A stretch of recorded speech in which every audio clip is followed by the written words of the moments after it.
आज सबसे पहले बात आजमगढ़ के उपचुनाव की, जिसे जीतने के लिए जहां भाजपा ने अपनी पूरी ताकत लगा दी है, तो सपा ने भी अपने गठबंधन की पूरी फौज मैदान में उतार दी है। क्योंकि कहने के लिए आजमगढ़ एक सीट है, लेकिन जानकारों के लिए ये 24 का लिटमस टेस्ट है, जिसे जीतने के लिए जमकर जोर आजमाइश हो रही है।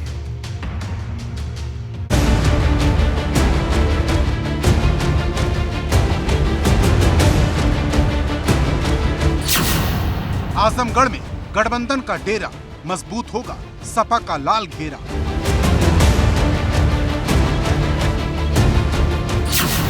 जयंत चौधरी ने भरी हुंकार, धर्मेंद्र यादव की ललकार।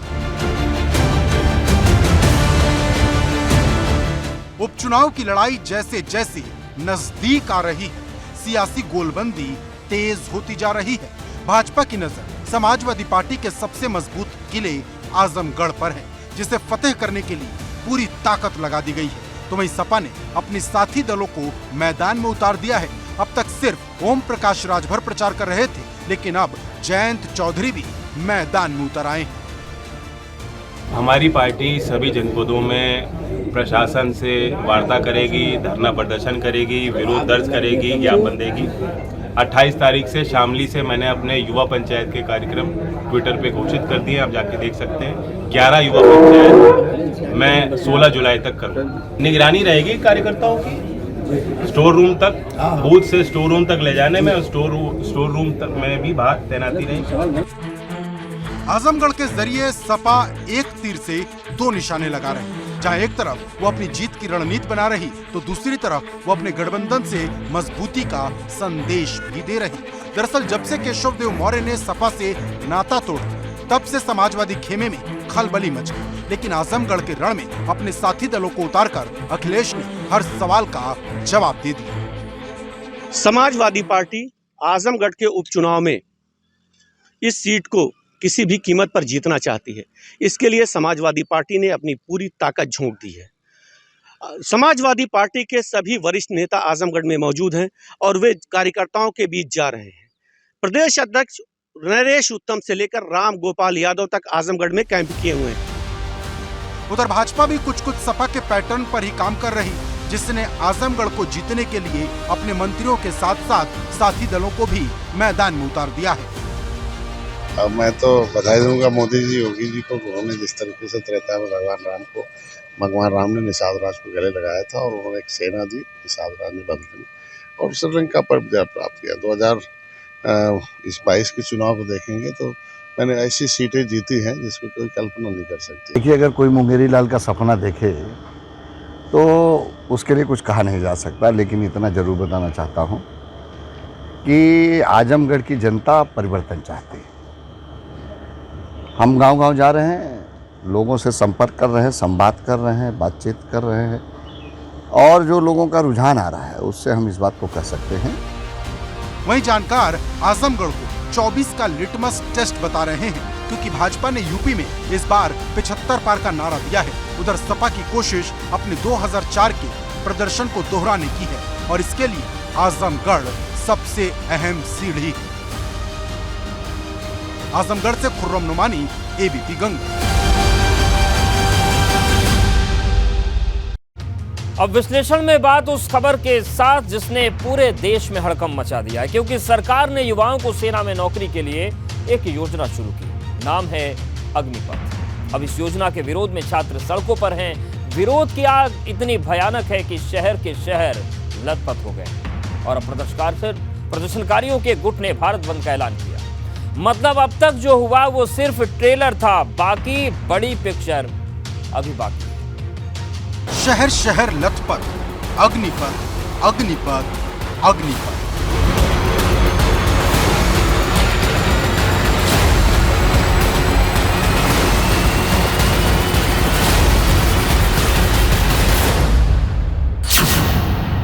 ये कैसा दृश्य है, जला रहा मनुष्य है।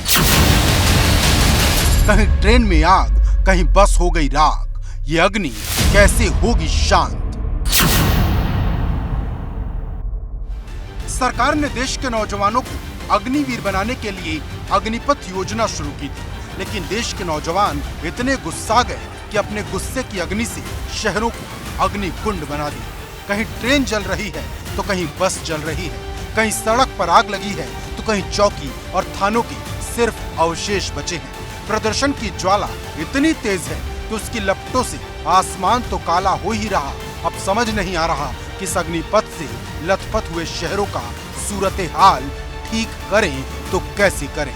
प्रशासन शांति बनाए रखने की अपील तो कर रहा, लेकिन प्रदर्शन की क्रांति को देख लगता नहीं ये आग इतनी जल्दी बुझेगी।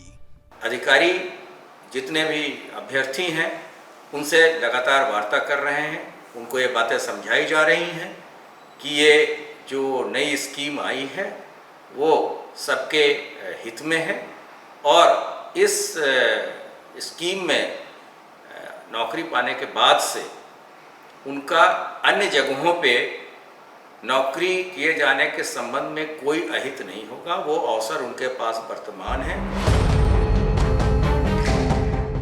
बिहार के समस्तीपुर से शुरू हुई प्रदर्शन की आग यूपी के कई शहरों में फैल गई। प्रदर्शन करने वाले छात्र सबसे ज्यादा ट्रेन और बसों को निशाना बना रहे हैं।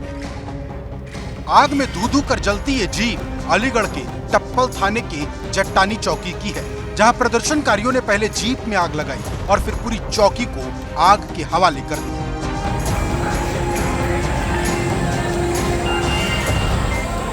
मथुरा में गुस्साए युवकों ने मथुरा भरतपुर रोडवेज बस को आग के हवाले कर दिया। दमकल की गाड़ियों ने बड़ी मशक्कत के बाद आग पर काबू पाया। अग्निपथ की आग यूपी के गोरखपुर तक पहुंच गई। गोरखपुर के पीपीगंज रेलवे स्टेशन पर विरोध कर रहे उपद्रवियों ने जमकर तोड़फोड़ की और जब इससे भी मन नहीं भरा तो रोडवेज की बसों में तोड़फोड़ शुरू कर दी। हालात इतने बेकाबू हो गए कि पुलिस, पीएससी के जवानों और रेलवे स्टेशन पर जीआरपी और आरपीएफ के जवानों को मोर्चा संभालना पड़ा, जिसके बाद पूर्वोत्तर रेलवे ने 34 ट्रेनों को रद्द कर दिया, जिससे यात्रियों की मुश्किल बढ़ गई। अभी वही हम 4:10 की ट्रेन थी, अभी तक कोई निश्चित नहीं है कब जाएगी। 1:10 पे बता रहे, 7 नंबर से बता रहे, अब जा रहे हैं, देखिए क्या स्थिति है। देखिए अभी यहाँ पे आए हैं स्टेशन पे तो कुछ स्टेटस क्लियर नहीं हो पा रहा है, ये बता रहे हैं कि कोई अपडेशन नहीं है। ऐसे में कितनी दिक्कतें हो रही हैं? दिक्कतें ये हो रही हैं कि अभी हम ये नहीं कंफर्म कर पा रहे हैं कि हम स्टेशन पे कितने घंटे तक और वेट कर सकते हैं। कानपुर देहात में छात्रों ने लालपुर रेलवे ट्रैक को घेर लिया। एडीजी जोन भानु भास्कर प्रदर्शनकारियों को समझाने की कोशिश करते रहे, लेकिन छात्र हटने का नाम नहीं ले रहे थे। कि जो अग्निवीर निकलेंगे 4 साल बाद, उनको यहाँ पे असम राइफल सीएपीएफ में आपको आरक्षण दिया जाएगा। जब सीएपीएफ असम राइफल में जो बच्चे फॉर्म भरेंगे वो भी तो कहेंगे कि हम भी तो विरोध करेंगे। ज्वाइनिंग आनी थी, बताइए ज्वाइनिंग कैंसिल कर दी हमारी गलती क्या है? चुनाव में भी ऐसा करें।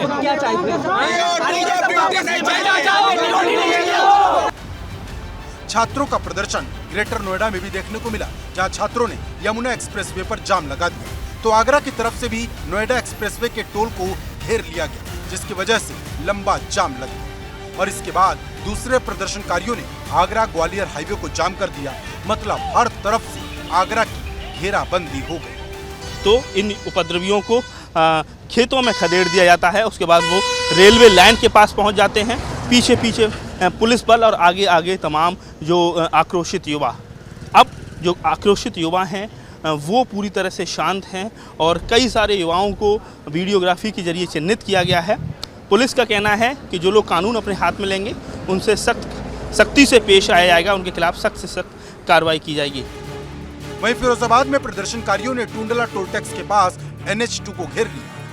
प्रयागराज में इलाहाबाद सेंट्रल यूनिवर्सिटी में पुतला फूंककर विरोध जताया गया। शहर बदल रहे थे लेकिन नहीं बदल रही थी तो हिंसा की तस्वीर।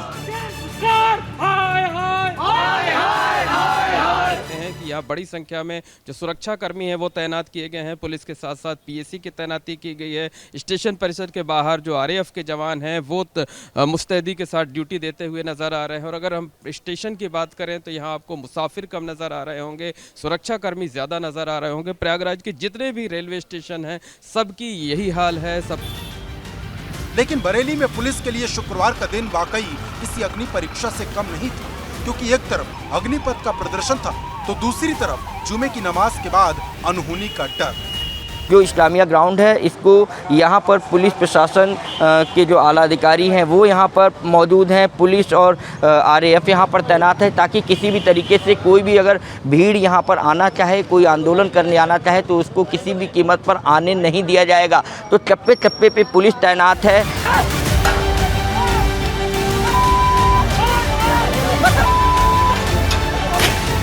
और अब सवाल बड़ा है कि अग्निपथ की आग कैसे बुझेगी, क्योंकि जिस बिहार से प्रदर्शन की आग शुरू हुई थी वहां से भारत बंद का ऐलान हुआ है।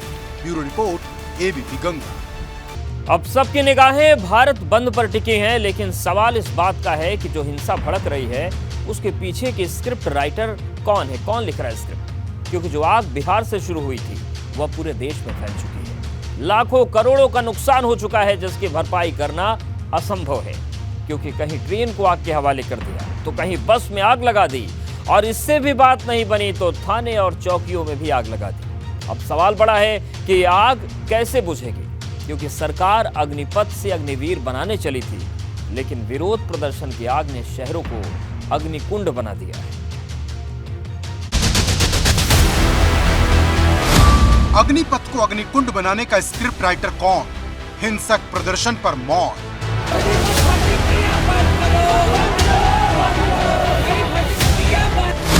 करोड़ों का नुकसान, जनता परेशान, कब खत्म होगा घमासान?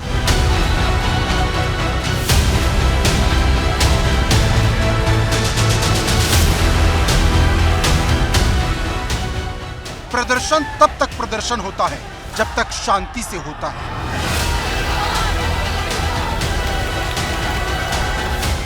लेकिन अग्निपथ के विरोध में हो रहा प्रदर्शन हिंसक हो गया है, जिसकी आग न सिर्फ यूपी, बिहार बल्कि देश के कई राज्यों में फैल चुकी है। लेकिन सबसे ज्यादा नुकसान देश के सबसे बड़े राज्य को हुआ, क्योंकि कहीं प्रदर्शनकारियों ने ट्रेन को आग लगा दी तो कहीं बस को जला दिया। मतलब प्रदर्शनकारियों के हाथ में जो लगा उसे खत्म कर दिया। देखते जाइए और हिसाब लगाते जाइए, क्योंकि सबसे ज्यादा नुकसान अगर किसी को हुआ तो वो भारत की लाइफलाइन कहे जाने वाली रेलवे को हुआ, जिसके एक कोच की कीमत 2 करोड़ से ज्यादा होती है। लेकिन प्रदर्शनकारियों ने कितने कोच में आग लगाई इसका कोई हिसाब नहीं।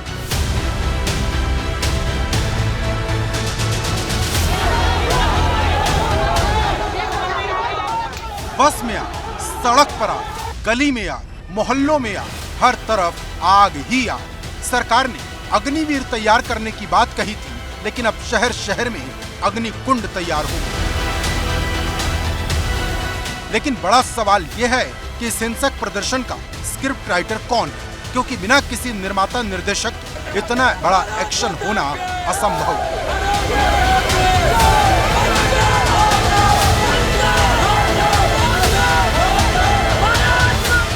दरअसल प्रदर्शन भले ही छात्र कर रहे हों, लेकिन नुकसान आम जनता का हो रहा। कहीं कोई ट्रेन में फंसा है तो कोई जाम में। हिसाब लगाइए, सारा गणित फेल हो जाएगा।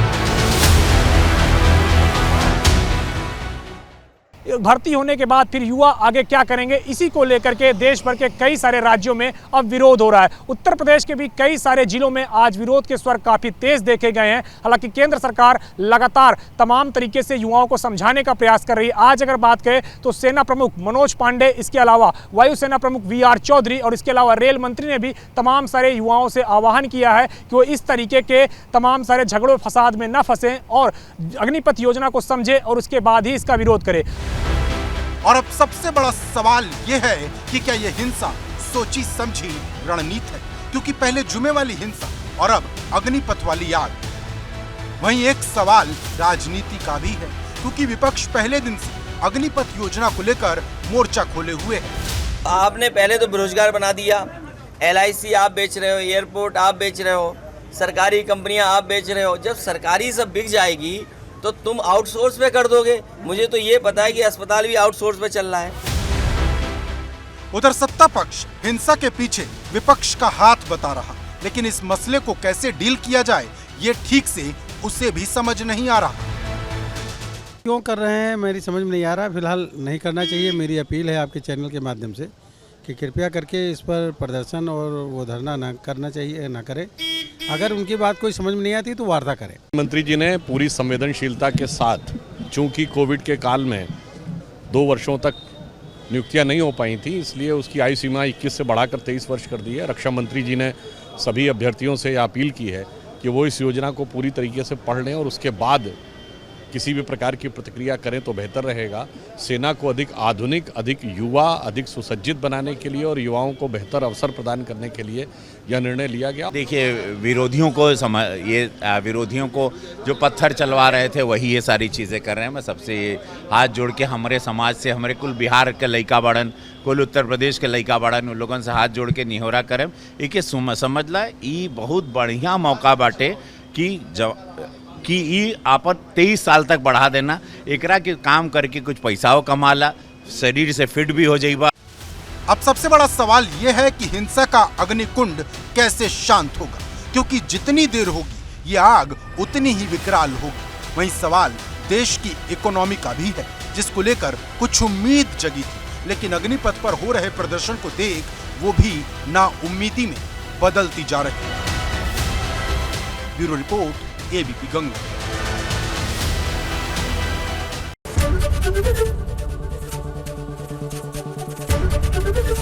एबीपी गंगा, खबर आपकी, जुबान आपकी।